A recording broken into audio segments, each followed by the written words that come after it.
Stop scrolling for 1 second. I need you to imagine something horrifying. Right now, this exact moment. Every single search you've ever typed. Every 3 a.m., why does my chest hurt?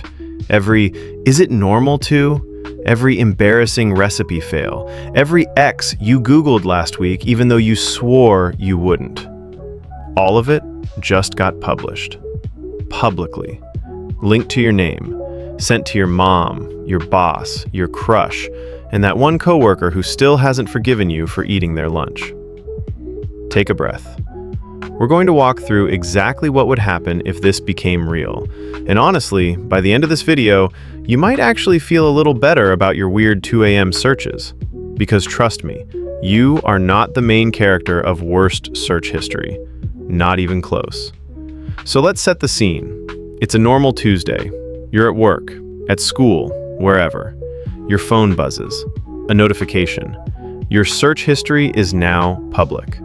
No warning, no opt-out, just gone. Public. Forever. The first 10 minutes would be chaos. Not because of anything sinister. Most of it's mundane. How to boil an egg. What time zone is Tokyo? Why is my printer haunted? But buried in there is the stuff you forgot you even searched. The 2019 breakup spiral, the Am I the Asshole Reddit deep dive, the 3 straight hours you spent trying to identify a bug in your bathroom that turned out to be a shadow. And here's the thing, everyone's search history looks unhinged out of context. That's the twist. We think our history is uniquely embarrassing, but statistically, everyone's is. Somewhere right now, a CEO in a suit is Googling how to pop ears fast between board meetings.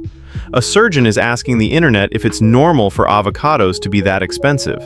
We are all, every single one of us, 6 searches away from looking completely deranged. Now let's get specific, because this is where it gets funny. Imagine your search history got read out loud at a family dinner. Grandma's there.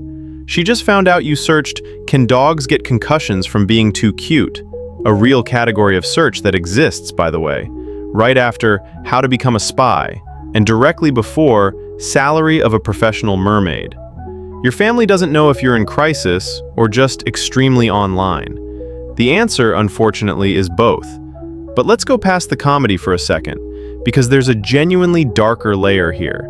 Search history isn't just embarrassing. It's revealing in ways that matter. It shows what you're anxious about at 3 a.m. when you can't sleep. It shows health concerns you haven't told anyone, not even a doctor yet. It shows relationship doubts, financial stress, identity questions you're still working through privately. That's not comedy material. That's the actual reason search privacy exists in the first place. Companies like Google already have this data. They don't publish it, sure, but they use it to build a profile of you that's arguably more accurate than the one your closest friends have. Here's a wild stat to sit with. The average person makes somewhere around 3 to 4 Google searches a day, which adds up to well over 1,000 searches a year. Multiply that across a decade, and you've got a diary. An unfiltered, unedited, brutally honest diary that nobody, not your therapist, not your partner, not your journal, has ever seen in full. So what would actually happen if it all went public? Realistically, a weird mix of outcomes. Some people would genuinely lose relationships or jobs over searches tied to affairs, addictions, or things they were hiding. That's the real cost. But for most of us, the anxious, the curious, the mildly ridiculous, the outcome would just be collective mutual embarrassment. And weirdly, that might bring people closer. Because once everyone sees everyone else's chaos, the shame kind of evaporates. You can't judge someone for Googling, "Is it weird to talk to my plants?" when your own history has an entry that says, "How to tell if a raccoon is judging you." There's actually a term for this in psychology, pluralistic ignorance.